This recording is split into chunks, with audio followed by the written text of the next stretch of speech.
Эту историю рассказал мне один скандинавский инженер, у которого я была переводчицей.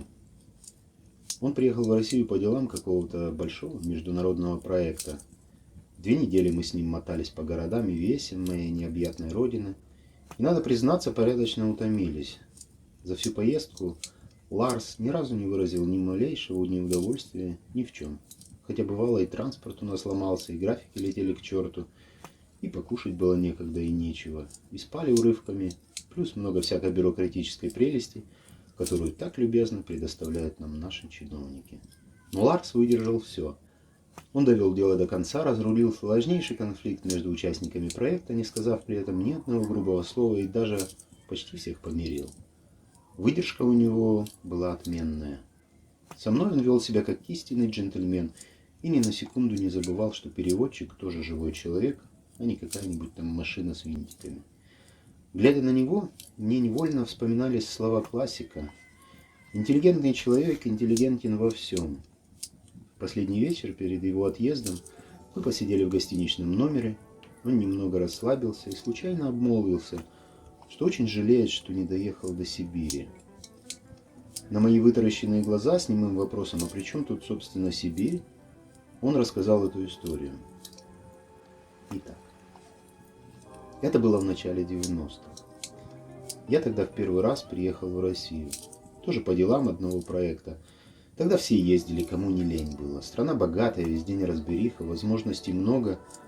Но мои боссы меня и отправили. Тем более, что в их понимании я говорил по-русски.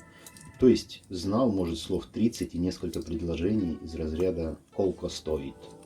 На месте мне, конечно, выделили переводчицу. Девчонка совсем, только после школы, такая хохотушка с косичкой.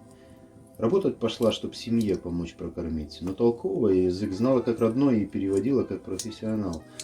Тоже пришлось нам помотаться по разным местам и занесло нас как-то в Сибирь. Дела я все предпочитал решать на месте, вот и оказались там.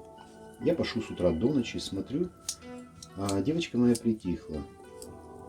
Говорит мне: давай, мол, уедем побыстрее, не по себе мне что-то. А я, знай себе, пашу, думаю, ну так, какие-то там дамские детские капризы. Вот дурак был, молодой, глупый. В общем, целиком ушел в работу, а ей-то все это переводить. Да еще после трудового дня я шел в гостиницу отдыхать, а она шла на поиски провизии. С едой была напряженка, а я себе, естественно, голову этим не забивал. Положено по условиям контракта, значит положено. И нечего тут. Говорю, дурак был. Вот так мы и жили. Она что сможет наварит, я бывало еще и нос ворочаю, даже вспоминать противно. Когда гречка была с одним куском тушенки, она этот кусочек отдавала мне. Я брал. Последнюю печеньку из пачки она всегда оставляла мне, к чаю, как говорила. И я ел. Все воспринимал как должное. Ну как же, я же иностранец, мне по контракту положено. А потом разгреб я дела и говорю, что съездим, посмотрим одну перспективную лесопилку и обратно поедем. Отвезу ее-то откуда взял, а сам на самолет и домой. Там в моей родной фирме меня уже поди все заждались. Ну и поехали мы. До места доехали, дела решили, а обратно пришлось ехать без водителя. Напился он до бесчувствия с местными знакомыми. Пока протрезвел бы, не меньше суток прошло бы. Простой, однако, нехорошо. Вот и поехали вдвоем. Дорогу я знал. Ну, то есть я думал, что я знал. Она ехать не хотела, но посмотрела на меня, вздохнула тихонько и полезла в машину. Сказала, что одного меня не оставит. Что я в чужой стране, а она вроде несет за меня ответственность. Понимаешь ты это? Она почти на 20 лет меня моложе, и она несет за меня ответственность. Наступила тишина. Ларс плакал. Что было потом? Осмелилась я спросить через 5 минут. Ничего, мы заблудились. Я был самонадеянный идиот и поехал, как я думал, кратчайшей дорогой, чтобы сэкономить время. Сэкономил. Машина в сугробе, со всех сторон лес, снег, темнота. И ни малейшего представления, где мы находимся. И холодно. Ты представляешь себе, что такое зима в Сибири? Не представляешь, это ужас. Мобильных телефонов тогда не было, о нашей поездке знали очень немногие. Пешком бы мы много не прошли, замерзли бы в лесу. Не самая приятная участь, согласись. Решили остаться в машине и продержаться сколько сможем. Еды у нас с собой не было, ничего не было. Она зачерпывала снег в ладони ковшиком, он таял потихоньку в тепле и не давала мне попить. В очередной раз, обшарив все углы и карманы, она, просияв, протянула мне шоколадную конфету, которой ее где-то кто-то когда-то угостил. Оказывается, страшный дефицит по тем временам. А я сказал, что не возьму. Сошлись на том, что поделим пополам. Она отломила себе крохотный кусочек, а остальное отдала мне. Мы были настолько измучены ситуацией, что она через несколько часов заснула, вложив свою руку в мою. Я стал строить в голове различные планы спасения, но тоже под конец уснул. Очнулся я уже в больнице. Обморозился не сильно, потому что нас довольно быстро нашли, ибо искали очень старательно. Не поверишь, из-за машины искали. Машина-то у нас чужая была, вот владельцев, как у вас говорят, жаба и задавила. Нашли машину, ну и нас заодно. Вот так-то эта куча железа нам жизнь не спасла. Девочку мою оставили где-то в местной больнице, а меня отправили в город. И с тех пор ее никогда не видел и найти не могу. Даже не знаю, жива ли она. Как я ее искал? Ты не представляешь, как я ее искал. Я перелопатил пол Сибири и всю европейскую часть России. В той больнице ее не оказалось. Вещи ее из нашей гостиницы кто-то забрал. Фирмочка, в которой она работала, уже к тому времени закрылась. Никто про девочку ничего не знал.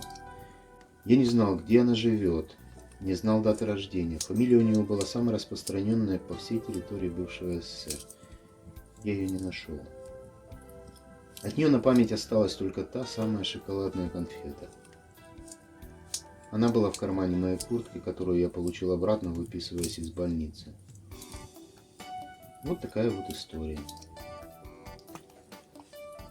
Ларс помолчал, допил вино из бокала и сказал: я долго не мог успокоиться. У меня было ощущение, что вот пройдет совсем немного времени, и она появится. Она же знала и мою фамилию, место работы, и мой телефон. И самое главное, она же сказала, что не оставит меня одного. Но она не появилась. Я не знаю почему. А со временем, конечно, успокоился, получил повышение, женился. Родилась дочь, сын. Все хорошо. Дочь, кстати, назвал ее именем, а жена об этом не знает. Живем мы более чем в достатке. Все у меня есть, много путешествуем. Наверное, по общепринятым меркам я счастливый человек. Только вот иногда накатывает такое щемящее чувство, что, кажется, всего себя готов отдать и все свое благополучие, только чтобы еще раз ее увидеть. Мне скоро 60. Я многое видел в этой жизни, о многом думал. В своей области я даже очень большой авторитет. Мое слово имеет вес, а на самом деле я беднее самого последнего бедняка. И ничего уже не исправишь, жизнь идет к закату. Вот если случится что-нибудь, и мне придется взять только самое-самое ценное и уйти на край света, то это будет очень легко сделать. А драгоценностей у меня всего две. Маленький латунный сундучок с мизинец размером. Дочка на первые заработанные деньги купила и на папин день подарила. И в нем маленький темный камушек. Та самая шоколадная конфета.